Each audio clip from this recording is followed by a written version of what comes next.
그것도 못해? 집에 있으면서 뭐 했냐? 생활비 끊을 테니까 네가 알아서 해. 그날 아침 식탁 위 봉투가 사라졌어요. 남편은 말없이 서랍에 넣어버렸고 저는 그 빈자리만 멍하니 보고 있었습니다. 저는 그날 끝내 한 가지를 말하지 못했어요. 그리고 말 못한 그 한마디가 2달 뒤 제 거처부터 무너뜨리기 시작했습니다. 이상하죠. 돈이 없어서가 아니라 살아가는 순서가 끊겼던 거였어요. 집을 나온 뒤 2달 동안 68빈 제게 대체 무슨 일이 있었을까요? 그리고 왜 지옥은 집 밖에서 시작됐을까요? 오늘 제 이야기를 끝까지 들어주시면 그날 제가 왜 결국 도장을 선택할 수밖에 없었는지 차근히 확인하실 수 있을 거예요. 그리고 어느 지역에서 시청하고 계신지 댓글 한 번씩만 남겨주세요. 여러분의 이야기도 듣고 싶습니다. 그럼 지금부터 생활비가 끊긴 그 아침부터 시작된 이야기를 있는 그대로 들려드릴게요. 본문에 앞서 구독과 좋아요는 저희에게 큰 힘이 됩니다. 저는 68 김선영입니다. 그날은 스무여세였어요. 관리비가 빠져나가는 날이었죠. 매달 똑같이 오던 날이라 크게 신경 쓰지 않았는데 그날따라 휴대폰으로 확인하고 싶더라고요. 아침에 일어나서 이불 정리하고 거실 창문 열고 물 한 잔 마시고 나서 식탁에 앉아 휴대폰을 켰습니다.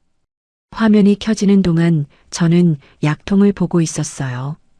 월요일 칸이 비어 있었고 화요일 칸도 열려 있었죠. 앱을 눌렀는데 로그인 화면이 떴습니다. 비밀번호를 넣었는데 안 되더라고요. 다시 넣었는데 또 막혔어요. 본인 확인 창이 뜨고 제시도 버튼만 계속 반복됐습니다. 저는 그때까지도 별일 아니라고 생각했어요. 그냥 인터넷이 느린가 보다 싶었죠.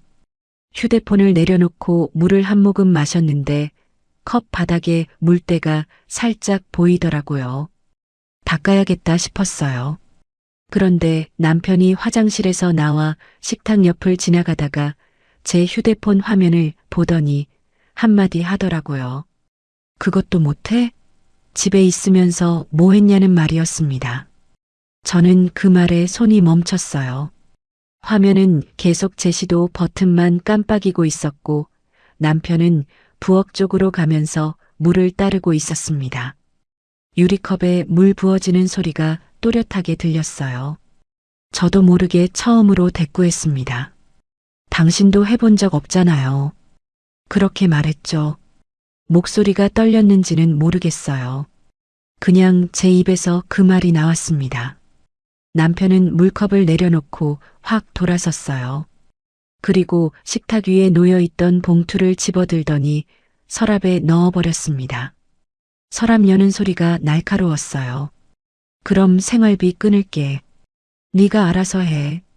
그 말을 하고는 현관문을 열고 나가버렸어요.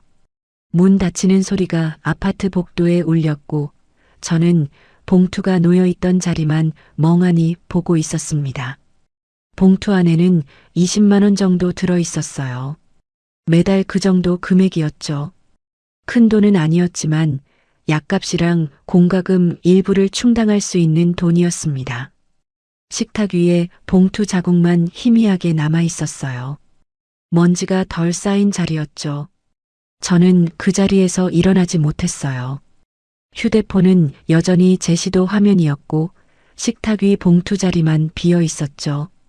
돈이 아니라 이 집에서 내가 끊겼다는 느낌이 들더라고요. 마치 콘센트에서 플러그를 뽑은 것처럼 제가 여기서 작동하지 않는 사람이 된 기분이었습니다. 시계를 봤어요. 9시 10분이었습니다. 바늘이 움직이는 게 보였어요. 점심때가 지나도록 저는 아무것도 하지 않았어요. 밥을 안 했고 TV도 안 켰고 설거지도 그대로 두었습니다. 그냥 창밖만 보고 있었어요.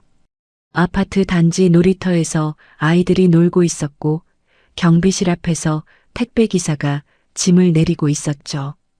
오후 2시쯤 됐을 거예요. 햇빛이 거실 소파까지 들어왔고 저는 그 빛 속에 앉아서 손만 들여다보고 있었습니다. 손등에 주름이 깊었어요. 언제 이렇게 늙었나 싶었죠. 냉장고에서 김치 꺼내는 소리도 안 났어요. 수돗물 트는 소리도 없었죠. 그저 시계 초침 소리만 거실에 퍼지고 있었습니다. 저는 그 소리를 세어봤어요. 하나, 둘, 셋, 10까지 세고 나면 또 하나부터 다시 시작했습니다. 그렇게 앉아 있다 보니 해가 기울고 있더라고요. 그림자가 길어지는 게 바닥에 보였어요. 거실 공기가 답답했습니다. 창문은 열려 있었는데도 바람이 안 들어왔어요. 커튼만 살짝 흔들리고 있었죠. 저는 소파 쿠션을 만지작거렸습니다. 낡은 쿠션이었어요. 20년 전에 산 거였죠. 천이 닳아서 색이 바랬고 솜이 밀려서 한쪽이 푹 꺼져 있었습니다. 그걸 매만지면서 저는 생각했어요. 나도 이 쿠션 같구나. 저녁 무렵 남편이 돌아왔어요. 현관문이 열리는 소리가 났고 신발 벗는 소리가 들렸죠.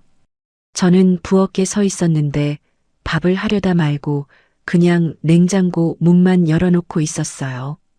찬 공기가 다리에 닿았습니다. 남편은 거실로 들어가더니 TV를 켰어요. 뉴스가 나오고 있었고 아나운서 목소리만 집안에 퍼졌습니다. 경제 뉴스였어요. 주식이 어쩌고 환율이 어쩌고 하는 소리였죠.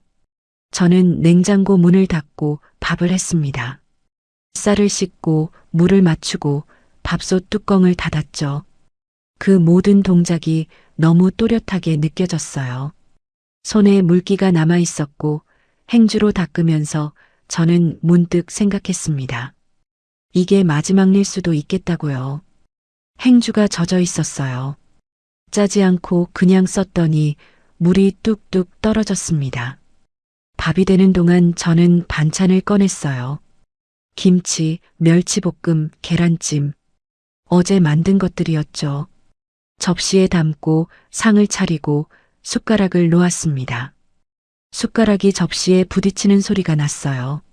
남편은 여전히 TV를 보고 있었고 저는 그 뒷모습만 보면서 밥그릇을 들고 있었습니다. 남편 머리에 흰머리가 많아졌더라고요. 언제부터였는지 모르겠어요. 식사 시간은 조용했습니다. 숟가락 부딪히는 소리만 들렸고 남편은 한마디도 안 했어요. 저도 말하지 않았죠.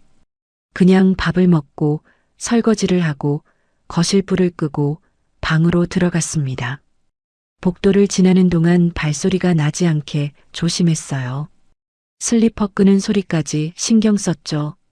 그날 밤 저는 이불 속에 누워서 천장만 보고 있었어요. 남편은 이미 잠들었는지 코 고는 소리가 들렸고 저는 눈을 감을 수가 없었습니다. 머릿속에 계속 떠오르는 게 있었어요. 아침에 봤던 그 봉투 자리였죠. 비어있던 그 공간이 자꾸 커지는 느낌이 들었습니다. 천장에 금이 가 있었어요. 가느다란 선이 구석에서부터 시작해서 형광등 쪽으로 뻗어 있었습니다. 저는 일어나서 거실로 나갔어요. 불을 켜지 않고 그냥 어둠 속에서 식탁 앞에 앉았죠. 봉투가 있던 자리를 손으로 만져봤습니다. 아무것도 없었어요. 그 순간 제 안에서 뭔가가 무너지는 것 같았습니다. 가슴이 텅 빈 느낌이었어요. 숨을 쉬는데도 공기가 안 차는 것 같았죠. 창밖을 봤습니다. 아파트 단지에 불빛이 몇 개 켜져 있었어요. 새벽 1시가 넘었는데도 불 켜진 집이 있더라고요. 저만 잠 못 자는 게 아니구나 싶었습니다. 그런데 이상했어요. 그 생각이 위로가 안 됐어요. 오히려 더 쓸쓸했습니다. 저는 식탁에 팔을 괴고 앉아 있었어요. 시계 소리만 들렸습니다. 째깍째깍 규칙적인 소리였어요. 그 소리를 듣고 있으니까 눈물이 났습니다. 왜 우는지 몰랐어요. 그냥 눈물만 흘렀죠. 소리 안 냈어요. 어둠 속에서 혼자 울었습니다. 한참 있다가 방으로 돌아왔어요. 남편은 여전히 자고 있었고 저는 조용히 이불 속으로 들어갔습니다. 이불이 차가웠어요. 몸을 웅크렸는데도 따뜻해지지 않았죠. 저는 그날 밤 남편에게 한마디를 하려다 끝내 못했어요. 생활비가 없어서가 아니라 생활의 순서가 꼬였어요. 다음 날 아침 저는 평소처럼 일어났습니다. 6시 반에 눈이 떠지고 세수하고 물 끓이고 약 챙겨 먹는 순서였죠. 그런데 약통을 열려는데 손이 멈췄어요. 오늘이 병원 가는 날이었거든요. 한 달에 한 번 고혈압 약 타러 가는 날이었습니다. 달력에 동그라미 쳐둔 날짜였어요. 그런데 약값이 문제였어요. 진료비랑 약값 합쳐서 8,000원 정도 나왔는데 지갑에는 3,000원밖에 없었습니다. 생활비 봉투가 끊긴 뒤로 제 손에 있는 돈은 그게 전부였어요. 지난주에 마트에서 두부랑 파 사고 남은 돈이었죠. 1,000원짜리 3장이 지갑 안에 들어 있었습니다. 저는 통장을 확인해 봤어요. 공동 통장엔 남편 월급이 들어오지만 제 이름으로 된 통장은 없었습니다. 결혼하고 나서 쭉 그랬어요. 남편이 관리하고 저는 매달 봉투로 받는 게 당연했죠. 그게 40년 넘게 이어진 방식이었습니다. 통장 사본을 서랍에서 꺼내봤어요. 남편 이름만 적혀 있었고 잔액은 100만 원 정도 남아 있었습니다. 그런데 그 돈을 쓸 방법이 없었어요. 비밀번호를 몰랐거든요. 병원은 미뤘어요. 일주일만 미루자 싶었죠. 그러면 다음 달 초가 되고 그때쯤이면 남편 기분이 풀려서 생활비를 다시 줄 거라고 생각했습니다. 저는 약통을 다시 닫고 남은 약만 확인했어요. 이틀치 정도 있었습니다.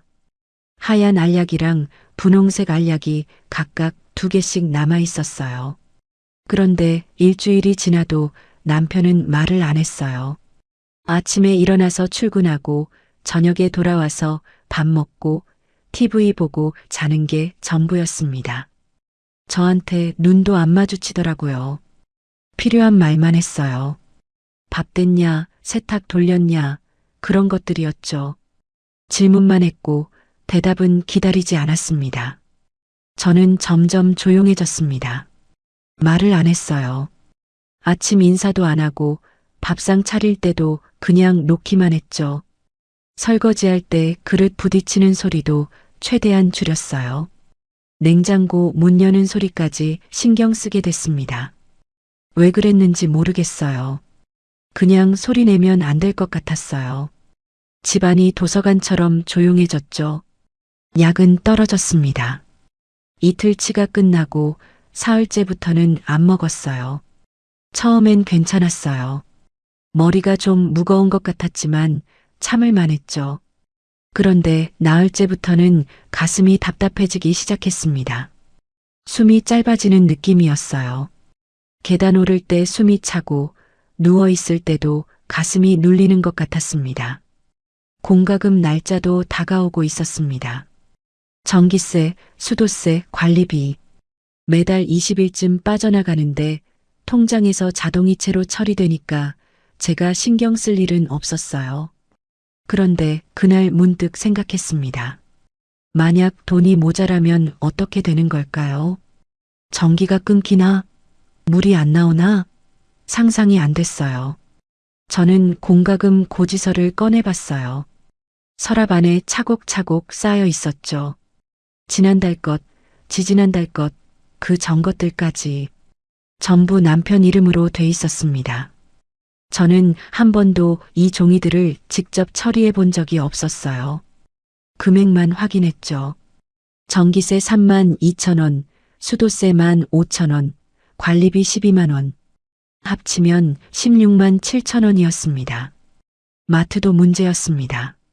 냉장고에 김치랑 반찬은 남아 있었지만 쌀이 떨어지고 있었어요. 밥솥에 남은 쌀을 보니까 한 이틀치 정도였습니다. 그 뒤로는 뭘 먹어야 할지 막막했어요. 쌀 한 포대가 5kg짜리인데 15,000원쯤 했죠. 제 손에는 3,000원밖에 없었어요. 저는 남편한테 말을 걸어볼까 생각했습니다. 그냥 조용히 쌀 좀 사야 한다고 말하면 되잖아요. 그런데 입이 안 떨어지더라고요. 남편이 TV 보고 있을 때 저는 부엌에 서서 그 뒷모습만 보고 있었어요. 등이 참 넓어 보였습니다. 저보다 훨씬 컸죠. 셔츠 뒷깃이 살짝 구겨져 있었어요. 어느 날 저녁 남편이 식사 중에 물었어요. 반찬이 왜 이것밖에 없냐고요. 김치랑 멸치볶음만 있었거든요. 계란찜은 계란이 없어서 못 만들었고 나물도 재료가 없었습니다. 저는 대답을 못했어요. 그냥 고개만 숙이고 있었죠. 남편은 한숨 쉬고는 숟가락을 놓더니 일어났습니다. 그만 좀 해. 시끄러워. 그 말을 남기고 방으로 들어가 버렸어요. 저는 상을 치우면서 울었어요. 소리 안 냈어요. 그냥 눈물만 흘렸죠. 설거지하면서 물소리에 섞여서 흘렀습니다. 그릇을 닦고 수세미를 헹구고 싱크대를 닦으면서도 계속 눈물이 났어요. 손등으로 눈을 닦았는데 손에 비눗물이 묻어서 눈이 따끔했습니다. 그날 밤부터 손이 떨리기 시작했습니다. 처음엔 약 때문인가 싶었어요. 약을 안 먹은 지 일주일이 넘었으니까요. 그런데 떨림이 점점 심해졌어요. 물컵을 들 때, 문고리를 잡을 때, 이불을 덮을 때마다 손이 떨렸습니다. 컵이 덜컹거리는 소리가 났어요. 물을 흘릴까봐 두 손으로 잡아야 했죠. 가슴도 더 답답해졌어요. 밤에 누워있으면 숨이 막히는 것 같았죠. 깊게 들이마셔도 공기가 안 들어오는 느낌이었습니다. 저는 일어나서 창문을 열었어요. 찬바람이 들어왔고 커튼이 흔들렸죠. 그 바람 속에 서서 한참 숨을 쉬었습니다. 밤 공기가 차가웠어요. 피부에 닿으면 소름이 돋았습니다. 다음 날 아침 저는 거울을 봤어요. 얼굴이 많이 부어 있었습니다. 눈꺼풀도 무겁고 입술색도 어두웠어요. 손으로 얼굴을 만져보니까 차가웠습니다. 이상하게 제 얼굴이 낯설더라고요. 이게 내 얼굴이 맞나 싶었어요. 거울 속 사람이 저를 보고 있었는데 그 사람이 누군지 모르겠었습니다. 그 무렵부터 밥맛이 없어졌습니다. 먹어도 넘어가질 않았어요. 억지로 삼켰는데 속이 더부룩하고 답답했죠. 저는 밥을 반만 먹고 나머지는 싱크대에 버렸어요. 남편 몰래요. 물을 틀어서 밥알이 흘러가는 걸 보면서 죄책감이 들었습니다. 쌀이 없는데 버리고 있다니. 냉장고를 열 때마다 한숨이 나왔어요. 김치통만 덩그러니 있었고 반찬통은 텅 비어 있었습니다. 계란 한 판이 있었는데 그것도 3개밖에 안 남았어요. 우유는 며칠 전에 떨어졌고 두부도 없었죠. 냉동실엔 얼린 반찬 몇 개가 있었는데 언제 만든 건지 기억도 안 났습니다. 장을 봐야 하는데 돈이 없었어요. 마트 전단지를 봤습니다. 계란 한 판에 4,000원, 두부 한 모에 2,000원, 시금치 한 단에 1,500원. 다 합치면 제 손에 있는 돈으론 계란 한 판도 못 샀어요. 전단지를 접어서 서랍에 넣었습니다. 어느 날부터 손이 떨리고 가슴이 답답해졌어요. 결국 병원에 혼자 갔습니다. 그날 아침 저는 일찍 일어났어요. 남편이 출근하기 전에 나가려고요. 세수하고 옷 갈아입고 가방 챙기는 동안 남편은 거실에서 신문 보고 있었습니다. 저는 인사도 안 하고 현관문을 열었어요. 신발 신고 나오는데 남편이 신문 넘기는 소리만 들렸죠. 바스락거리는 소리였어요. 버스 정류장까지 걸어가는 동안 저는 계속 가방 안을 확인했어요. 지갑이 있는지, 신분증이 있는지, 보험증이 있는지. 손이 떨려서 지퍼를 여닫는 게 힘들었습니다. 버스가 왔고 저는 뒷자리에 앉았어요. 창밖을 보면서 가슴을 쓸어내렸죠. 숨이 계속 짧았어요. 버스 안은 따뜻했는데도 손끝이 차갑더라고요. 병원은 20분 거리였습니다. 익숙한 길이었어요. 한 달에 한 번씩 오던 곳이었죠. 그런데 그날따라 낯설게 느껴졌습니다. 병원 입구 자동문이 열리고 소독약 냄새가 났어요. 접수대 앞에 사람들이 줄 서 있었고 저는 그 뒤에 섰습니다. 앞에 할머니 한 분이 지팡이 짚고 계셨어요. 허리가 많이 굽어 있었죠. 제 차례가 됐어요. 접수 직원이 보험증 달라고 하더니 서류 한 장을 내밀었습니다. 응급 연락처 적어주세요. 그 말을 하더라고요. 저는 펜을 받아들고 서류를 봤어요. 이름, 주민번호, 주소, 그 다음이 연락처 칸이었습니다. 빈 칸이 하얗게 비어 있었어요. 펜을 들고 멈췄어요. 남편 번호를 적자니 다시 그 집으로 끌려가는 것 같았고 자식 번호를 적자니 짐이 되는 기분이 들었습니다. 저희 아들은 부산에 살아요. 결혼해서 애들 키우고 있죠. 명절 때나 보는 사이였어요. 추석에 한 번, 설날에 한 번. 그것도 점심 먹고 바로 가버렸습니다. 딸은 서울에 있고요. 1년에 한두 번 연락할까 말까였습니다. 생일에 문자 한 통 오는 게 전부였어요.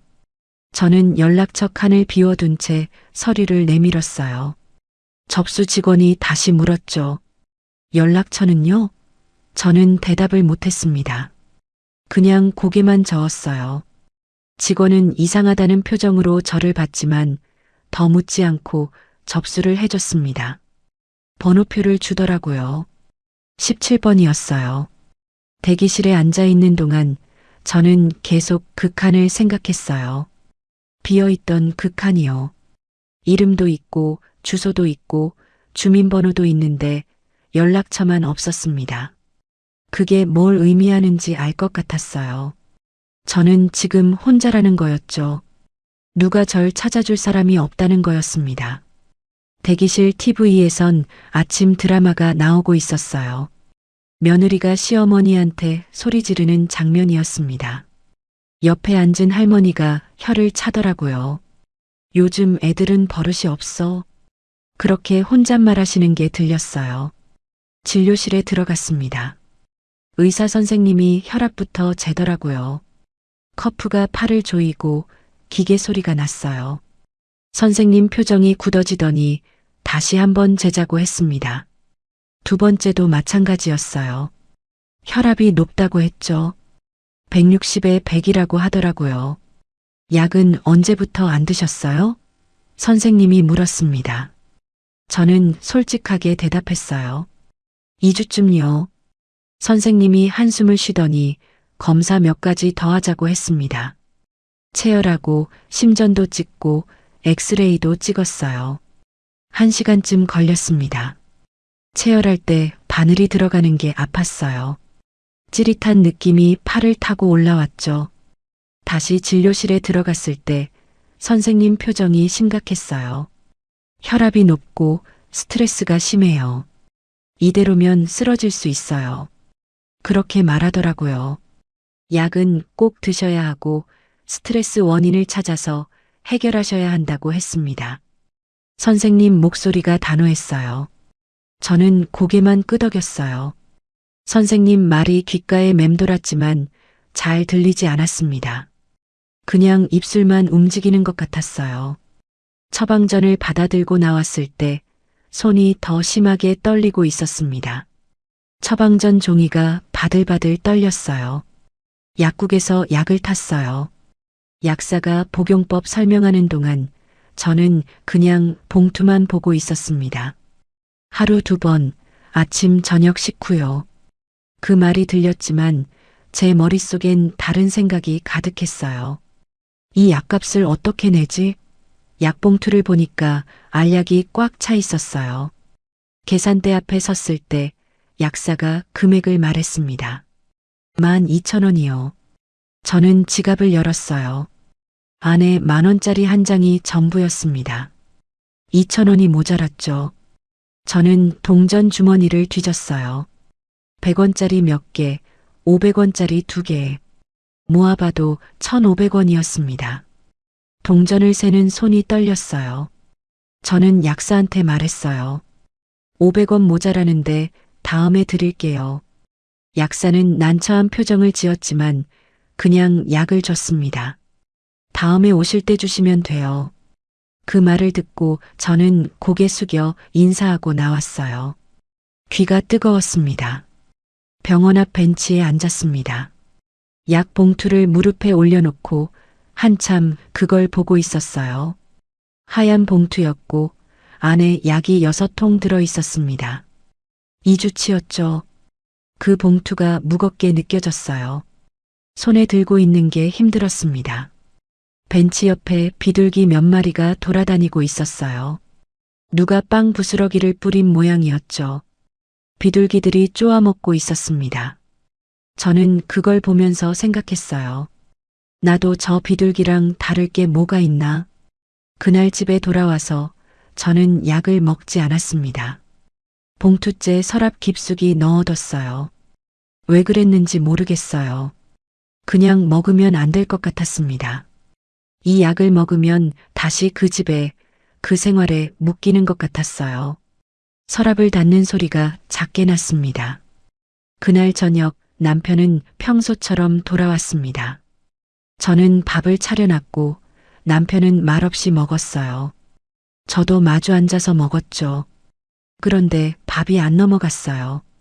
목에 뭔가 걸린 것 같았습니다. 억지로 삼켰는데 속이 메스꺼웠어요. 식사가 끝나고 설거지를 하는데 갑자기 눈물이 났어요. 이유도 없이 그냥 났습니다. 수도꼭지에서 물이 나오고 그릇에 물이 튀고 저는 그 소리를 들으면서 울었어요. 소리 안 냈어요. 어깨만 떨렸죠. 거품이 손에 묻어서 눈을 닦을 수도 없었습니다. 그날 밤 버스 안에서 생각했던 게 다시 떠올랐습니다. 선생님이 했던 말이요. 이대로면 쓰러질 수 있어요. 그 말이 이상하게 무섭지 않았어요. 오히려 이건 참을 일이 아니구나 싶었습니다. 쓰러지는 게 나을 수도 있겠다는 생각까지 들었어요. 저는 달력을 펼쳤어요. 오늘 날짜에 동그라미 쳤습니다. 그리고 2달 뒤 날짜에도 동그라미를 쳤어요. 펜을 들고 있는데 손이 떨렸지만 선은 또렷했습니다. 빨간 볼펜이었어요. 동그라미가 선명하게 그려졌죠. 저는 그날 버스에서 딱 2달이라는 기간을 정했습니다. 저는 큰 소리 안 냈어요. 울지도 않았고요. 2달이라는 기간을 정하고 나니까 해야 할 일들이 보이기 시작했습니다. 첫 번째는 짐이었어요. 뭘 가져가야 할지 생각해봤죠. 옷, 약, 세면도구. 그것만 있으면 될 것 같았습니다. 캐리어를 꺼냈어요. 옷장 위에 올려둔 작은 캐리어였죠. 먼지가 쌓여 있었습니다. 캐리어를 닦으면서 저는 계획을 세웠어요.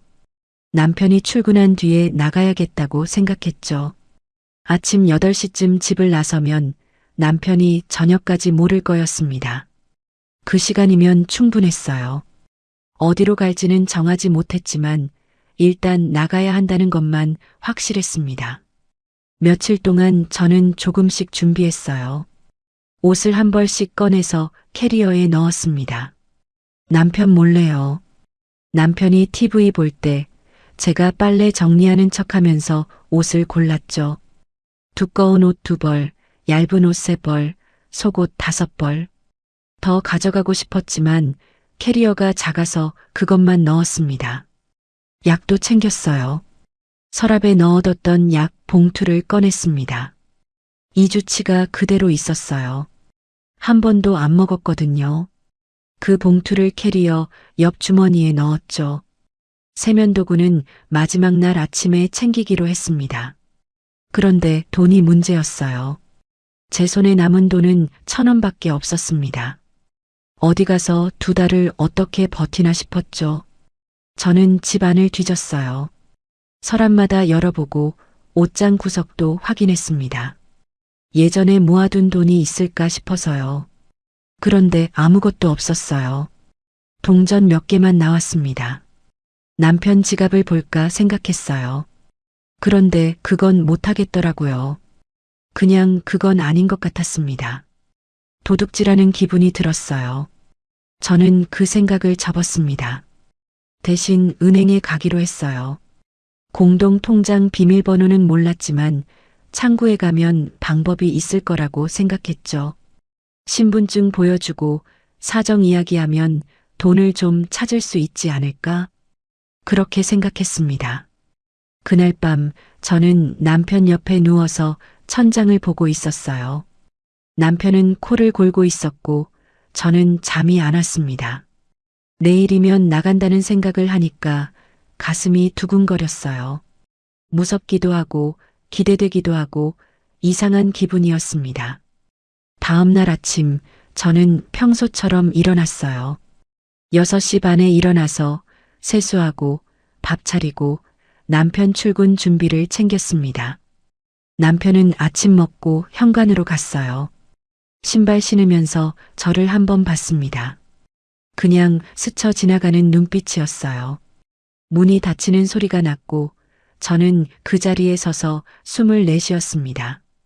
캐리어를 꺼냈어요. 세면도구를 넣고 지갑을 확인하고 신분증을 챙겼습니다. 거울을 봤죠. 제 얼굴이 창백했어요. 입술에 색이 없었고 눈밑이 거뭇했습니다. 손으로 뺨을 한번 쓸어내리고 현관으로 나왔습니다. 신발을 신으려는데 손이 멈췄어요. 문득 이 집에 다시 못 올 수도 있겠다는 생각이 들었습니다. 저는 거실을 한번 돌아봤어요. 소파, 식탁, TV, 창문. 40년 넘게 살던 곳이었죠. 그런데 이상하게 아무 감정도 안 들더라고요. 그냥 남의 집 같았습니다. 현관문을 열었어요. 복도가 조용했습니다. 캐리어 바퀴 소리만 덜컹덜컹 났죠. 엘리베이터를 탔고 1층으로 내려갔습니다. 로비를 지나는데 경비 아저씨가 인사했어요. 어디 가세요? 저는 그냥 웃으면서 지나쳤습니다. 대답하면 목이 메일 것 같았거든요. 아파트 정문을 나왔습니다. 햇빛이 눈부셨어요. 하늘이 맑았고 바람이 차가웠습니다. 저는 캐리어를 끌고 버스 정류장으로 걸어갔어요. 뒤돌아보지 않았습니다. 버스를 타고 은행으로 갔어요. 은행 문을 열고 들어가니까 사람들이 번호표 뽑고 기다리고 있었습니다. 저도 번호표를 뽑았어요. 32번이었죠. 의자에 앉아서 기다렸습니다. 제 차례가 됐을 때 저는 창구 직원한테 사정을 이야기했어요. 통장은 남편 이름인데 비밀번호를 모른다고요. 돈을 좀 찾아야 하는데 방법이 없냐고 물었습니다. 직원이 난처한 표정을 지었어요. 본인 명의가 아니면 어렵다고 하더라고요. 남편분이 직접 오시거나 위임장이 필요하다고 했습니다. 저는 다시 물었어요. 다른 방법은 없냐고요. 직원이 잠깐 기다려달라고 하더니 안쪽으로 들어갔습니다. 한참 뒤에 나와서는 남편한테 전화해서 확인받으면 된다고 했어요. 그러면 임시로 돈을 찾아줄 수 있다고요. 저는 고개를 저었습니다. 전화는 안 된다고 했어요. 직원이 미안하다는 표정을 지었지만 규정이라며 어쩔 수 없다고 했습니다. 저는 일어났어요. 감사하다고 인사하고 은행을 나왔습니다. 길에 서서 한참 생각했어요. 이제 어떻게 하지? 돈도 없는데 어디로 가야 하지? 머릿속이 복잡했습니다. 그때 문득 동사무소가 떠올랐어요. 거기 가면 뭔가 방법이 있지 않을까? 상담 같은 거라도 받을 수 있지 않을까 싶었습니다. 동사무소로 갔어요. 민원실에 들어가니까 창구가 여러 개 있었습니다. 복지 상담 창구를 찾아서 그쪽으로 갔어요. 젊은 여자 직원이 앉아 있었습니다. 저는 조용히 말했어요. 집을 나왔는데 갈 곳이 없다고요. 돈도 없고 2달 정도만 지낼 곳이 필요하다고 했습니다. 직원이 자세히 물어보더라고요. 왜 집을 나왔냐고, 가족은 없냐고, 폭력이나 학대는 없었냐고요. 저는 대답했어요. 남편이랑 사이가 안 좋아서 나왔다고요. 때리거나 그런 건 없었다고 했습니다. 그냥 살 수가 없어서 나왔다고요. 직원이 고개를 끄덕이더니 컴퓨터를 두드렸습니다. 한참 뒤에 직원이 말했어요. 단기 거처 지원이 있다고요. 신청하면 심사를 거쳐서 일주일에서 한 달 정도 지낼 수 있는 곳을 연결해 준다고 했습니다. 하지만 대기가 길 수 있다고, 지금 당장은 어렵다고 하더라고요. 저는 물었어요. 오늘 당장은 어떻게 하면 되냐고요. 직원이 미안하다는 표정으로 임시로 갈 수 있는 쉼터 전화번호를 적어줬습니다. 거기 전화해서 사정 이야기하면 도움을 받을 수 있을 거라고 했어요. 종이를 받아들고 나왔습니다. 전화번호가 적혀 있었어요. 저는 공중전화를 찾았습니다. 요즘엔 공중전화가 별로 없더라고요. 한참 걸어서 찾았어요. 동전을 넣고 전화를 걸었습니다. 벨이 몇 번 울리고 누군가 받았어요. 여자 목소리였습니다. 저는 떨리는 목소리로 사정을 이야기했어요. 집을 나왔는데 갈 곳이 없다고, 도와줄 수 있냐고요. 상대방이 몇 가지 물어봤습니다. 나이, 주소, 상황.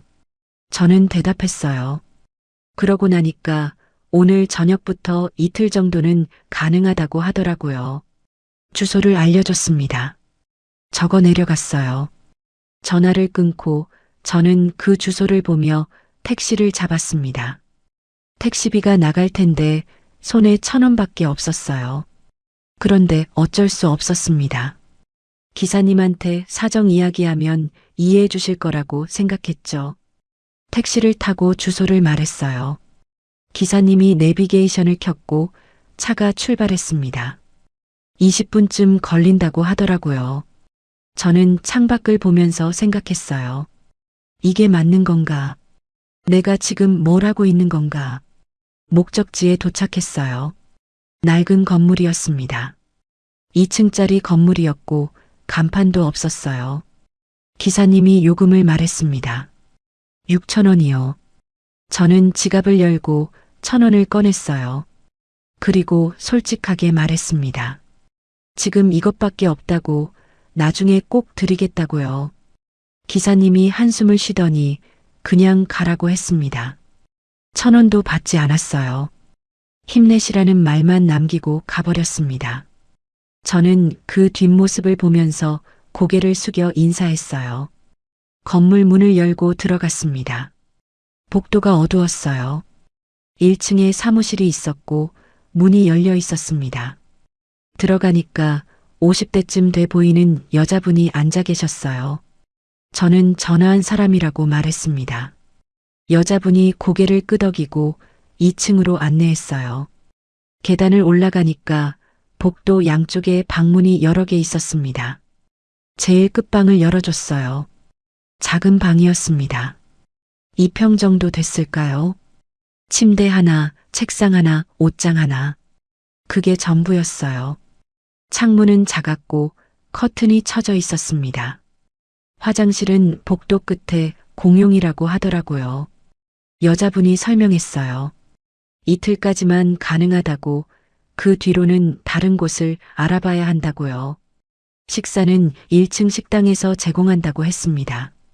저는 고개를 끄덕였어요. 감사하다고 여러 번 말했습니다. 문이 닫히고 저는 혼자 남았어요. 캐리어를 침대 옆에 내려놓고 침대에 앉았습니다. 스프링이 삐걱거렸어요. 방 안이 조용했습니다. 그제야 실감이 났어요. 내가 정말 나왔구나. 집을 떠났구나. 손이 떨렸습니다. 무릎을 꽉 잡았는데도 떨림이 멈추지 않았어요. 그날 저녁 저는 1층 식당에서 밥을 먹었습니다. 국이랑 반찬 몇 가지가 나왔어요. 간단했지만 따뜻했습니다. 저는 천천히 먹었어요. 밥알을 하나하나 씹으면서 생각했습니다. 이제 뭘 해야 하지? 밤이 됐어요. 방으로 돌아와서 침대에 누웠습니다. 낯선 천장이 보였어요. 복도에서 누군가 걸어가는 소리가 들렸고 문 여닫는 소리가 났습니다. 저는 눈을 감았어요. 그런데 잠이 안 왔습니다. 남편 생각이 났어요. 지금쯤 집에 돌아갔을 거예요. 밥이 없을 텐데 어떻게 하고 있을까? 제 메모를 봤을까? 화가 났을까? 아니면 그냥 무덤덤할까? 저는 가방에서 메모지를 꺼냈어요. 집에 두고 온 메모의 복사본이었습니다. 거기엔 이렇게 적혀 있었어요. 약은 꼭 드세요. 2달 뒤 연락할게요. 그게 전부였어요. 다른 말은 쓰지 않았습니다. 설명도 변명도 안 했어요. 그냥 그 2줄만 남기고 나왔습니다. 문을 잠그는 열쇠 소리가 너무 크게 들렸어요. 그때 알았습니다. 이제 돌아오면 내가 지는 거라고요. 남편은 밥이 끊기고 약을 빼먹고 집이 엉망이 됩니다. 며칠 뒤 저는 쉼터 직원한테 들었어요. 남편이 전화했다고요. 제가 거기 있냐고 물어봤다고 합니다. 직원이 개인정보라 알려줄 수 없다고 했대요. 남편이 화를 냈다고 하더라고요. 당장 바꿔달라고 소리 질렀다고 합니다. 저는 전화 안 받았어요. 받으면 다시 끌려갈 것 같았거든요. 그냥 2달을 채워야 한다고 생각했습니다. 그래야 제가 이긴다고 그렇게 믿었어요. 이틀이 지나고 다른 곳으로 옮겨야 했습니다. 쉼터 직원이 연결해준 곳은 고시원이었어요. 한 달에 30만 원이라고 하더라고요. 그런데 저한테 돈이 없었습니다. 직원이 일단 들어가 있으라고 지원금 신청해서 해결하자고 했어요. 고시원은 역 근처에 있었습니다. 3층 건물이었고 제 방은 2층 끝이었어요. 1평도 안 되는 방이었습니다. 침대랑 책상이 붙어 있었고 창문도 작았어요. 환기구에서 바람 소리가 났습니다. 짐을 풀고 침대에 앉았어요. 벽이 얇았습니다. 옆방에서 누가 기침하는 소리가 들렸어요. 위층에서 발소리도 났죠. 저는 귀를 막았습니다. 그래도 소리가 들렸어요. 그날 밤부터 잠을 제대로 못 잤습니다. 복도에서 사람 지나가는 소리, 문 여닫는 소리, 누가 전화하는 소리 다 들렸어요. 새벽 2시, 3시까지 뒤척였습니다. 겨우 잠들면 아침이었어요. 밥도 문제였습니다. 고시원에 공용 부엌이 있었는데 라면 끓이는 사람들만 가득했어요. 밥솥도 있었지만 쌀이 없었습니다. 저는 편의점에서 김밥을 샀어요. 1,000원짜리 작은 김밥이었죠. 그게 하루 식사였습니다. 이틀째 되니까 몸이 이상해졌어요. 손발이 차가워지고 어지러웠습니다. 일어나려고 하면 눈앞이 깜깜해졌어요. 약을 안 먹어서 그런가 싶었죠. 그런데 약을 먹으려니 물도 없고 밥도 없었습니다. 공복에 먹으면 안 된다고 했거든요. 셋째 날 저는 동사무소에 다시 갔습니다. 지원금 신청하러요. 직원이 서류를 줬어요. 신청서, 통장 사본, 가족관계 증명서, 필요한 게 많았습니다. 저는 하나하나 체크했어요. 통장이 문제였습니다. 제 명의 통장이 없었거든요. 직원이 새로 만들라고 하더라고요. 은행 가서 만들고 오라고 했습니다. 저는 은행으로 갔어요. 은행에서 통장을 만들었습니다. 신분증 보여주고 서류 쓰고 도장 찍었어요. 새 통장을 받았을 때 손이 떨렸습니다. 제 이름이 적힌 통장이었어요. 처음이었습니다. 결혼하고 40년 만에 처음 제 명의 통장을 가졌어요. 통장을 들고 동사무소로 돌아왔습니다. 서류를 냈어요. 직원이 확인하더니 일주일 정도 걸린다고 했습니다. 심사를 거쳐야 한다고요. 저는 고개를 끄덕였어요. 일주일을 어떻게 버티지?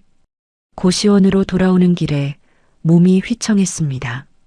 길에서 넘어질 뻔했어요. 벤치에 앉아서 숨을 골랐습니다. 가슴이 너무 답답했어요. 공기가 안 들어오는 것 같았죠. 누군가 물어봤습니다. 괜찮으세요? 젊은 남자였어요. 저는 고개를 끄덕이며 괜찮다고 했습니다. 남자가 물 한 병을 건네주더라고요. 마시라고요. 저는 받아서 마셨어요. 물이 목으로 넘어가는데 눈물이 났습니다. 고시원에 도착해서 방문을 열었어요. 좁은 방이 저를 기다리고 있었습니다.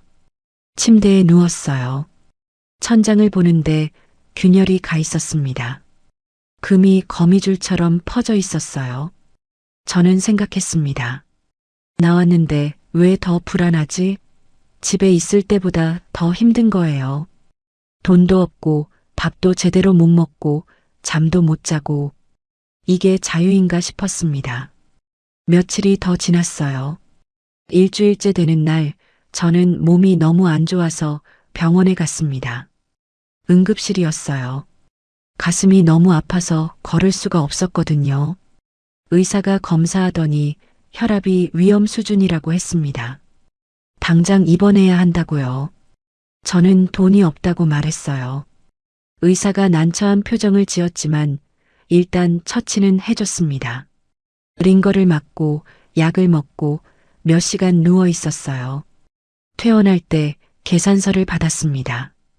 10만 원이 넘었어요. 저는 카드도 없고 현금도 없었습니다. 직원한테 사정을 이야기했어요. 나중에 꼭 내겠다고, 지금은 돈이 없다고요. 직원이 뭐라 말했지만 결국 나중에 내라고 했습니다. 저는 고개 숙여 인사하고 나왔어요. 병원비까지 밀렸습니다. 고시원으로 돌아오는 길에 문득 남편 생각이 났어요. 남편도 지금 힘들까? 밥은 먹고 다니나? 약은 챙겨 먹나? 궁금했습니다. 그런데 전화할 수가 없었어요. 전화하면 지는 거니까요. 2주째 되던 날 동사무소에서 연락이 왔습니다. 지원금이 나왔다고요. 40만 원이었어요. 저는 은행에 가서 돈을 찾았습니다. 통장에 돈이 들어온 걸 확인했을 때 안도했어요. 이제 고시원비를 낼 수 있었습니다. 그런데 40만 원으론 부족했어요. 고시원비 30만 원 내고 나면 10만 원밖에 안 남았습니다. 병원비는 어떻게 내고 밥은 어떻게 먹고 약은 어떻게 사지? 계산이 안 됐어요. 저는 고시원비만 냈습니다. 한 달치요. 나머지 10만 원으로 한 달을 버텨야 했어요. 하루에 3천 원씩 쓸 수 있었습니다. 아침은 거르고 점심은 편의점 김밥, 저녁은 라면. 그렇게 계획했어요. 그런데 며칠 지나니까 몸이 더 안 좋아졌습니다. 기운이 하나도 없었어요. 아침에 일어나는 게 힘들었고 걷는 것도 힘들었습니다. 방 안에만 있었어요. 침대에 누워서 천장만 봤죠. 옆방에서 누가 전화하는 소리가 들렸습니다. 엄마한테 전화하는 것 같았어요. 엄마 나 밥 먹었어. 걱정하지 마. 그런 소리가 들렸죠. 저는 귀를 막았습니다. 그 소리를 듣고 싶지 않았어요. 밤이 되면 더 힘들었습니다. 잠이 안 와서 뒤척이는데 복도에서 소리가 계속 났어요. 누가 술 먹고 들어오는 소리, 누가 싸우는 소리, 누가 우는 소리. 다 들렸습니다. 한 달이 지나갈 무렵 저는 한계에 다다랐어요. 돈도 떨어지고 몸도 안 좋고 정신도 이상해지는 것 같았습니다. 거울을 보면 제 얼굴이 아닌 것 같았어요. 누가 보면 노숙자인 줄 알 거예요. 그러던 어느 날 남편한테 전화가 왔습니다. 휴대폰이 울렸어요. 남편 이름이 화면에 떴습니다. 저는 한참 쳐다봤어요. 받을까 말까? 손이 떨렸습니다. 결국 받았어요. 여보세요. 그렇게 말했죠. 남편 목소리가 들렸습니다. 화가 섞인 목소리였어요. 이럴 거면 그냥 이혼하자. 그 말을 하더라고요. 저는 숨이 멎는 줄 알았습니다. 이혼. 그 단어가 귓가에 맴돌았어요. 남편이 계속 말했습니다. 이렇게 사는 게 무슨 의미가 있냐고, 그냥 끝내자고요. 저는 아무 말도 못했어요. 전화기만 쥐고 있었습니다. 남편이 기다리고 있었어요. 대답을 요구하는 침묵이었죠. 그러다 남편 전화가 옵니다. 화가 섞인 목소리로 마지막 말을 던져요. 이럴 거면 그냥 이혼하자. 남편은 제가 울면서 매달릴 거라 생각했겠죠. 전화기 너머로 남편 숨소리가 들렸어요. 거칠게 내쉬는 숨이었습니다. 화가 났는지 지쳤는지 알 수 없었어요. 저는 침대 끝에 앉아서 창밖을 보고 있었습니다. 밖엔 비가 내리고 있었어요. 그런데 저는 그 말이 이상하게 끝처럼 들리지 않았어요. 오히려 문이 열리는 소리처럼 느껴졌습니다. 이혼이라는 단어가 무섭지 않았어요. 그냥 당연한 것 같았죠. 저는 짧게 말합니다. 알겠어요. 그 말만 하고 전화를 끊었어요. 남편이 뭐라 말하려는 것 같았지만 듣지 않았습니다. 화면이 꺼졌고 방 안이 조용해졌어요. 저는 휴대폰을 내려놓고 손을 봤습니다. 떨리지 않았어요. 처음이었습니다. 한 달 넘게 계속 떨리던 손이 그날은 떨리지 않았어요. 그리고 그 뒤부터는 감정이 아니라 절차가 움직입니다. 다음 날 저는 구청에 갔어요. 민원실에서 이혼 상담을 신청했습니다. 상담사가 나왔고 제 이야기를 들었어요. 남편이 이혼하자고 했다고 저도 동의한다고 말했습니다. 상담사가 물었어요. 협의 이혼이냐고요? 저는 고개를 끄덕였습니다. 싸우고 싶지 않다고 그냥 끝내고 싶다고 했어요. 상담사가 서류를 꺼냈습니다. 협의 이혼 의사 확인 신청서였어요. 서류를 작성했습니다. 이름, 주민번호, 주소, 남편 정보도 적었어요. 이혼 사유는 성격 차이라고 썼습니다. 펜을 쥔 손이 떨리지 않았어요. 또박또박 적어 내려갔습니다. 상담사가 설명했어요. 숙려 기간이 있다고요. 신청하고 한 달 뒤에 다시 와서 확인을 받아야 한다고 했습니다. 그 기간 동안 다시 생각해 보라고요. 저는 알겠다고 했어요. 한 달 뒤에 다시 오겠다고 말했습니다. 서류를 제출하고 나왔어요. 구청 계단을 내려오는데 다리에 힘이 없었습니다. 그런데 이상하게 가벼웠어요. 그날 저녁 저는 고시원 방에 앉아서 달력을 봤습니다. 오늘 날짜에 동그라미를 쳤어요. 그리고 한 달 뒤 날짜에도 동그라미를 쳤습니다.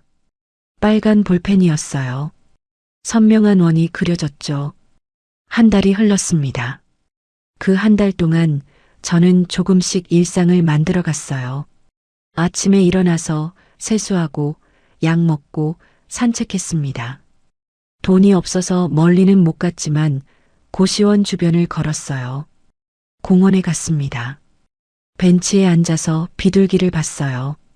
사람들이 빵 부스러기를 주면 비둘기들이 모여들었습니다. 저도 편의점에서 빵을 사서 조금씩 떼어줬어요. 비둘기들이 제 발치에 모였습니다. 도서관에도 갔어요. 무료니까요. 책을 읽지는 않았습니다. 그냥 앉아 있었어요. 따뜻했고 조용했습니다. 사람들이 공부하는 소리, 책장 넘기는 소리가 들렸어요. 그 소리가 평화로웠습니다. 밥은 여전히 제대로 못 먹었어요. 편의점 도시락이 전부였죠. 그런데 이상하게 괜찮았습니다. 배가 고프긴 했지만 참을만 했어요. 물만 많이 마셨습니다. 약은 챙겨 먹었어요. 병원에서 받은 약을 하루에 2번 빠짐없이 먹었습니다. 약봉투에 날짜를 적어뒀어요. 며칠치 남았는지 확인했죠. 돈이 없어서 다시 처방받을 수 없었거든요. 어느 날 고시원 복도에서 누군가 쓰러졌어요. 구급차가 왔고 사람들이 웅성거렸습니다. 저는 문틈으로 봤어요. 젊은 남자였습니다. 들것에 실려 나갔어요. 그걸 보면서 생각했습니다. 나도 저렇게 될 수 있겠구나. 여기서 쓰러지면 누가 알아줄까? 구급차에 실려가면 응급 연락처는 누구라고 해야 할까? 그런 생각이 들었어요. 그런데 무섭지 않았습니다. 그냥 그럴 수도 있겠다 싶었어요. 사람은 언젠가 죽으니까요. 저도 예외는 아니죠. 한 달이 다 되어갈 무렵 저는 다시 구청에 갔습니다. 이혼 확인 받으러요. 같은 상담사가 나왔어요. 저를 보더니 아직도 이혼하시려고요? 그렇게 물었습니다. 저는 고개를 끄덕였어요. 네, 이혼하겠습니다. 그렇게 말했죠. 상담사가 한숨을 쉬더니 서류를 꺼냈습니다. 협의이혼 의사확인서였어요. 서류를 읽어봤어요. 우리 부부는 협의이혼에 합의했으며 재산 분할과 양육권에 대해 이의가 없음. 그런 내용이었습니다. 저는 끝까지 읽고 서명란에 이름을 적었어요. 상담사가 도장을 찍으라고 했습니다. 저는 가방에서 도장을 꺼냈어요. 결혼할 때 만든 도장이었습니다. 40년 넘게 가지고 다닌 도장이었죠. 붉은 인주를 찍고 서류에 꾹 눌렀습니다. 도장 자국이 선명하게 찍혔어요. 제 이름이었습니다. 김선영. 그 이름을 보면서 저는 이상한 기분이 들었어요. 처음 보는 이름 같았습니다. 서류를 제출했어요. 상담사가 접수증을 줬습니다. 이제 법원에서 확인하고 한 달 뒤쯤 이혼이 확정된다고 했어요. 그때 호적에서 빠진다고요. 저는 접수증을 받아들고 나왔습니다. 구청 밖으로 나오니까 햇빛이 눈부셨어요. 하늘이 맑았습니다. 바람이 불었고 나뭇잎이 흔들렸어요. 그 길로 은행에 갔습니다. 통장을 꺼내서 잔액을 확인했어요. 5,000원이 남아 있었습니다. 다음 달 지원금이 들어올 때까지 버텨야 했어요. 은행 창구에 앉아서 저는 직원한테 물었습니다. 통장에 이름 바꿀 수 있냐고요. 이혼하면 성이 바뀌는데 미리 준비하고 싶다고 했어요. 직원이 이혼 확정되면 가능하다고 했습니다. 저는 고개를 끄덕였어요. 그럼 그때 오겠습니다. 그렇게 말하고 일어났습니다. 고시원으로 돌아오는 길에 슈퍼에 들렀어요. 쌀을 사려고요. 제일 작은 포대가 2kg이었습니다. 6,000원이었어요. 저는 5,000원밖에 없었습니다. 주인 아주머니한테 사정을 이야기했어요. 지금 5,000원밖에 없는데 1,000원은 나중에 드리겠다고요. 아주머니가 괜찮다고 하더라고요. 그냥 가져가라고 나중에 주면 된다고 했습니다. 저는 쌀을 들고 고시원으로 왔어요. 무거웠습니다. 2kg이 이렇게 무거운 줄 몰랐어요. 계단을 올라가는데 숨이 찼습니다. 방에 들어와서 쌀을 내려놨어요. 바닥에 쿵 소리가 났습니다. 저는 그 쌀을 보면서 생각했어요. 이걸로 한 달을 버텨야 하는구나. 그날 밤 저는 밥을 했습니다. 고시원 공용 부엌에서요. 쌀을 씻고 물을 맞추고 밥솥에 넣었어요. 밥이 되는 동안 저는 부엌 의자에 앉아 있었습니다. 밥 냄새가 났어요. 고소한 냄새였습니다. 오랜만에 맡는 냄새였어요. 눈물이 났습니다. 왜 우는지 몰랐어요. 그냥 눈물이 흘렀습니다. 밥이 다 됐을 때 저는 그릇에 밥을 담았어요. 김치만 꺼내서 같이 먹었습니다. 반찬은 없었어요. 그런데 괜찮았습니다. 밥이 따뜻했고 김치가 아삭했어요. 천천히 먹었습니다. 밥알을 하나하나 씹으면서 저는 생각했어요. 나 혼자 이 밥을 하고 나 혼자 먹고 있구나. 이게 제 삶이구나. 2달 뒤 저는 깨닫습니다. 법원에서 연락이 왔어요. 이혼이 확정됐다고요. 서류를 가지러 오라고 했습니다. 저는 법원에 갔어요.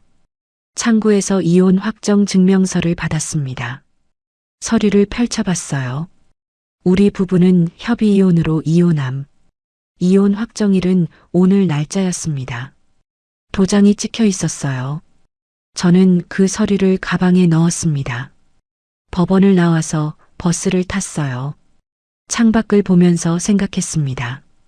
남편이 끄는 건 생활비가 아니라 제가 아내로 존재하던 자리였고, 제가 겪은 지옥은 돈이 아니라 혼자서 생활을 통과해야 하는 현실이었습니다. 버스에서 내려서 고시원으로 걸어갔어요. 슈퍼 앞을 지나갈 때 아주머니가 불렀습니다. 저더러요. 저는 멈춰섰어요. 아주머니가 봉투를 하나 내밀었어요. 김치 담갔는데 드시라고 하더라고요. 저는 받았습니다. 감사하다고 여러 번 말했어요. 고시원에 도착해서 방문을 열었습니다. 좁은 방이었지만 이제 익숙했어요. 침대에 앉아서 봉투를 열었습니다. 김치 냄새가 났어요. 저는 냉장고에 김치를 넣고 가방에서 달력을 꺼냈습니다. 오늘 날짜를 봤어요.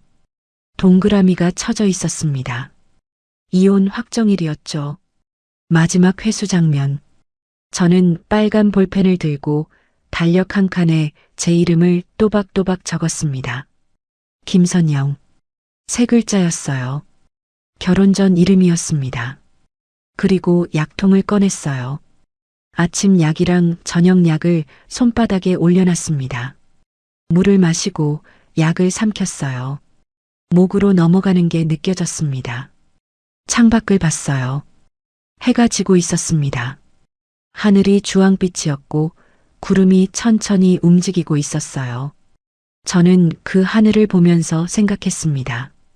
이제는 내가 나를 챙긴다. 그렇게 혼잣말을 했어요. 소리 내지 않았습니다. 그냥 마음속으로만요. 그런데 이상하게 그 말이 크게 들렸습니다. 제 귀에만 들리는 소리였지만 분명했어요.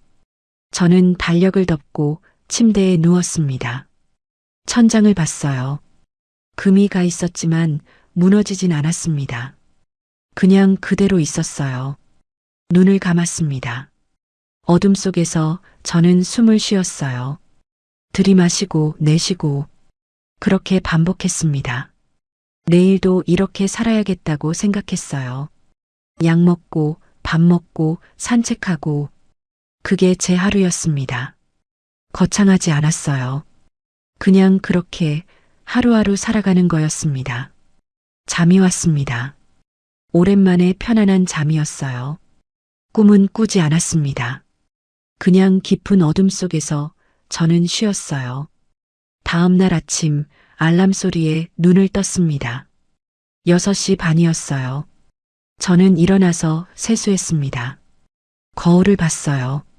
제 얼굴이 보였습니다. 예전보다 야위긴 했지만 살아 있었어요. 숨 쉬고 있었고 움직이고 있었습니다. 그걸로 충분했어요. 부엌으로 가서 밥을 했습니다. 쌀을 씻고 물을 맞추고 밥솥 뚜껑을 닫았어요. 익숙한 동작이었습니다. 밥이 되는 동안 저는 달력을 펼쳤어요. 오늘 날짜에 동그라미를 쳤습니다. 그리고 적었어요. 약 먹음, 밥 먹음, 산책 예정. 간단한 글씨였지만 제 글씨였습니다. 제가 적은 것이었어요. 누가 시킨 게 아니라 제가 선택한 거였습니다. 밖에 새소리가 들렸어요. 아침이 밝아오고 있었습니다. 저는 창문을 열었어요. 찬 공기가 들어왔고 커튼이 흔들렸습니다. 저는 그 바람을 맞으면서 숨을 깊이 들이마셨습니다. 그리고 천천히 내쉬었어요. 이제는 내가 나를 챙긴다. 그 말을 다시 한번 속으로 되뇌었습니다. 이번엔 더 확실했어요. 떨림도 없었고 의심도 없었습니다. 그냥 사실이었어요. 저는 68 김선영입니다. 그리고 오늘도 저는 살아갑니다. 살아갑니다. 살아갑니다. 살아갑니다. 살아갑니다. 살아갑니다.